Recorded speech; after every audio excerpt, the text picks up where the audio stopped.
तो स्वागत है दोस्तों आपका एक बार फिर से F4 फाइनेंस में। दोस्तों विंड एनर्जी सेक्टर की दिग्गज कंपनी सुजलॉन एनर्जी जो पास्ट में अपने इन्वेस्टरों को मल्टीबैगर रिटर्न भी दे चुकी है, क्वार्टर 1 2025 का रिजल्ट जारी कर चुकी है। तो चलिए हम देखते हैं कि क्वार्टर 1 2025 का रिजल्ट का परफॉर्मेंस कैसा रहा और साथ ही हम देखेंगे कि इसका क्वार्टर 1 का जो रिजल्ट आया उससे इसका स्टॉक प्राइस पर क्या मूवमेंट देखने को मिला। तो चलिए वीडियो शुरू करते हैं, चलते हैं अपने लैपटॉप स्क्रीन पर। तो ये हम अपने लैपटॉप स्क्रीन पर आ गए। तो यहाँ आप देख सकते हो 22 जुलाई 2024 को इसने जारी किया है क्वार्टर 1 का रिजल्ट और इसके हम इन्वेस्टर प्रेजेंटेशन पे आ गए हैं। तो चलिए हम एक एक करके इसको देखते हैं।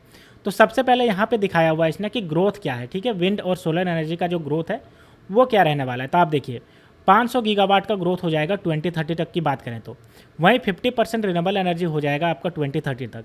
वहीं 45% रिडक्शन हो जाएगा एमिशन में, जो आपका जो अभी जो जनरेट होता है कोल से जनरेट होता है, गैस से जनरेट होता है, उसमें रिडक्शन होगा। 1 billion ton reduction in carbon emission 2030 तक होगा, ठीक है। वहीं नेट जीरो एमिशन बाय 2070 तक, जो सरकार का विजन है वो 2070 तक जीरो होने का है।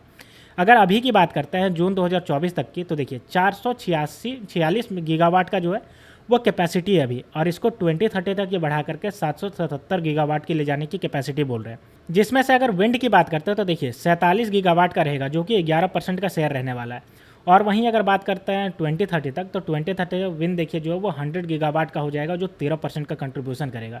तो आप देख सकते हो कि कितना ज़्यादा ग्रोथ चांसेस है, ठीक है। आगे अब चलिए हम इसके बारे में और बात कर लेते हैं। तो देखिए फेवरेबल मार्केट कंडीशन की अगर बात करते हैं, जो विंड एनर्जी को बढ़ावा देने में मजबूत देगा, 4th largest wind market in the world बनेगा भारत। वहीं 122 गीगावाट विंड एनर्जी कैपेसिटी 2030 से 2032 के आसपास हो जाएगा। 10 गीगावाट की अगर बात करते हैं तो exclusive wind tender per annum जो है वो 2070 तक देने की बात कह रही है सरकार। और 21+ गीगावाट जो है वो विंड एनर्जी 2023 तक सेंट्रल और स्टेट यूटिलिटी के द्वारा जो है वो प्रोड्यूस कर दिया गया है। 78+ गीगावाट जो है वो आपका जो है वो रिक्वायरमेंट की ज़रूरत है फाइनेंशियल 2030 तक। और 25 गीगावाट एडिशनल विंड इंस्टॉलेशन जो है वो फाइनेंशियल 2080 तक आपका जो है आएगा, ठीक है। तो आप देख सकते हो। वहीं अगर की डिमांड ड्राइव की बात करते हैं कि कौन कौन सा है, तो ऑफशोर विंड पोटेंशियल जो कि 695 गीगावाट का है। वहीं wind bid with the state specific सब बिड, ये सब जितना भी आप देख सकते हो ये सब जो है वो की डिमांड है, जो इसको जो है आगे बढ़ाने वाले हैं, ठीक है। अब हम अगर सुजलॉन के स्ट्रेंथ की बात करते हैं तो सुजलॉन का स्ट्रेंथ देखिए 20.8 गीगावाट का जो वो global install wind energy capacity है। 32% का इसके पास जो वो कम्युलेटिव मार्केट शेयर है इंडिया में। वहीं 6400+ का ग्लोबल वर्कफोर्स है। और अगर बात करते हैं तो own GTW technology in house R&D well establish production and portfolio. तो ये सब जो है वो इसके स्ट्रेंथ है, ठीक। अब हम एक नज़र इसके क्लाइंट पे डाल लेते हैं। तो देखिए कितने बड़े बड़े क्लाइंट हैं। ACC, अडानी, आदित्य बिरला, प्रणव, ब्लैक, बजाज, ब्रोकफील्ड, ये सब देख सकते हो, जैस ITC, ये सब जितने भी बड़े बड़े जो कंपनी है वो आपके सुजलॉन के क्लाइंट है। तो सोच सकते हो कि ये कितना ज़्यादा जो है वो इसके पास प्रॉफिट आने वाला है आने वाले समय में, और बड़े बड़े क्लाइंट से कितना ज़्यादा फ़ायदा होगा। वहीं अगर हम बात करते हैं ज्योग्राफिकल डाइवर्सिफिकेशन की, तो देखिए ये जो है आपका वेस्टर्न पार्ट में पूरा ज़्यादा फैला हुआ है, और ये सब मैन्युफैक्चर करने का इसका प्लांट है जहाँ जहाँ पर ये मैन्युफैक्चर कर रहा है। इंडियन मैन्युफैक्चर कैपेसिटी की बात करते हैं तो 3150 मेगावाट का कैपेसिटी है। Sufficient and flexible manufacturing capacity to cater to the market, यानी कि अलग जगह पे ये कैपेसिटी अपना बना सकती है, ठीक। अब हम इसके अगर एक नज़र ईयरली बेसिस की डाल लेते हैं तो देखिए ईयरली बेसिस पे कितना बढ़ा है। 103% का इसका जो वॉल्यूम है वो इंक्रीज हुआ है। रेवेन्यू की बात करते हैं तो 50% से बढ़ा है। एबिटा की बात करते हैं तो देखिए 86% से बढ़ा है। और अगर प्रॉफिट आफ्टर टैक्स की बात करते हैं तो लगभग 200% से बढ़ा है। आप ये ध्यान रखिए ये जो है वो ईयर ऑन ईयर बेसिस पे है। अभी हम बात करेंगे क्वार्टर 1 2025 का जो जारी किया उसके बाद। अगर हम बात करते हैं क्वार्टर 1 की डिलीवरी की, तो देखिए 7 ईयर में 274 मेगावाट का इंस्टॉल कर चुका है। वहीं अगर 3.8 गीगावाट का सिंस इंसेप्शन यानी कि 29 साल में ये कर चुका है। वहीं अचीव की अगर बात करते हैं तो देखिए 370 करोड़ का इसने जो है वो एबिटा अचीव किया था। और नेट कैश अगर बात करते हैं तो देखिए 1197 करोड़ का नेट कैश है इसका जून 2024 तक की अगर बात करते हैं तो, ठीक। अब ये हमारे पास इसका कॉन्सोलिडेट नेट इनकम आ गया। तो चलिए हम इसको देख लेते हैं, और यही हमारा जो है वो मेन है। इसी से पता चलेगा कि ये अच्छा परफॉर्म किए या ख़राब किए। तो सबसे पहले अगर हम मेगावाट में बात करते हैं कि कितना इसका कैपेसिटी हो गया, तो देखिए यहाँ पे दिया हुआ है।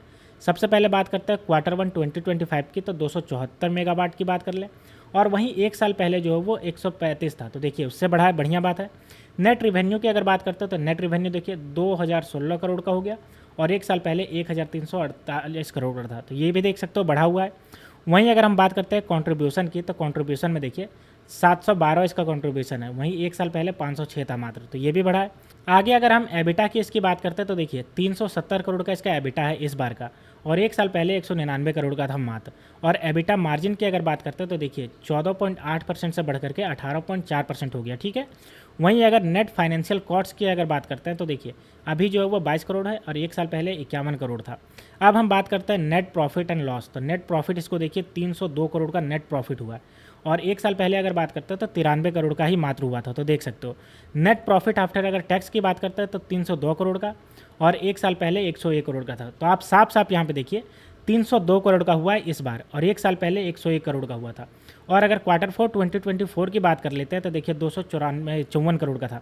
तो यहाँ पे साफ साफ दिख रहा है कि प्रॉफिट इसका जो है वो लगातार बहुत बढ़िया तरीके से बढ़ा है, बहुत ज़बरदस्त बढ़ा है, ठीक है, जिसकी वजह से इसका जो शेयर प्राइस में आपको जंप देखता हुआ मिलेगा। अब यहाँ पे अगर हम कंपैरिजन करके देखते हैं तो देखिए रिवेन्यू के कंपैरिजन में देखिए ये अगर हम बात करते हैं एक साल पहले तो 1348 था, वहीं अभी देखिए 2016 करोड़ हो गया। वहीं अगर हम एबिटा की बात करते हैं तो एक साल पहले 199 करोड़ था, वहीं देखिए अभी 370 करोड़ हो गया। और अगर ग्रॉस डेप्ट की बात करते हैं कि उधार कितना है तो देखिए एक साल पहले 110 करोड़ था, जिसको घटा करके 101 करोड़ कर लिया। तो जाहिर सी बात है बढ़िया है, क्योंकि जितना डेप्ट कम रहेगा उतना बढ़िया है। अगर हम बात करते हैं प्रॉफिट आफ्टर टैक्स की तो देखिए अभी एक साल पहले 93 करोड़ था और अभी देखिए 302 करोड़ हो गया है। तो जाहिर सी बात है कि साफ साफ नज़र आ रहा है कि प्रॉफिट आफ्टर टैक्स ही देखा जाता है किसी कंपनी का कि कितना प्रॉफिट जनरेट की या कितना लॉस जनरेट की। तो यहाँ पे देखिए साफ साफ नज़र आ रहा है 93 करोड़ से बढ़ करके 302 करोड़ हो गया। तो यही आपका जो है वो पॉजिटिव साइन दिखा रहा है। अब हम इसके स्टॉक प्राइस की बात करें तो देख सकते हो यहाँ पे 5% का इसमें अपर सर्किट लग गया और ये फ्लैट ट्रेड हो रहा है।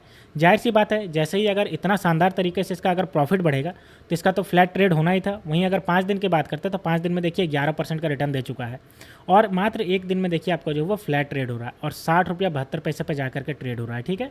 तो दोस्तों ये था सुजलॉन एनर्जी का Q1 2025 का रिजल्ट। तो इससे रिलेटेड अगर कोई भी जानकारी आपको चाहिए तो आप नीचे कमेंट सेक्शन में कमेंट कर सकते हैं। तो दोस्तों मिलते हैं नेक्स्ट वीडियो में, तब तक के लिए स्टे ट्यून्ड, थैंक यू।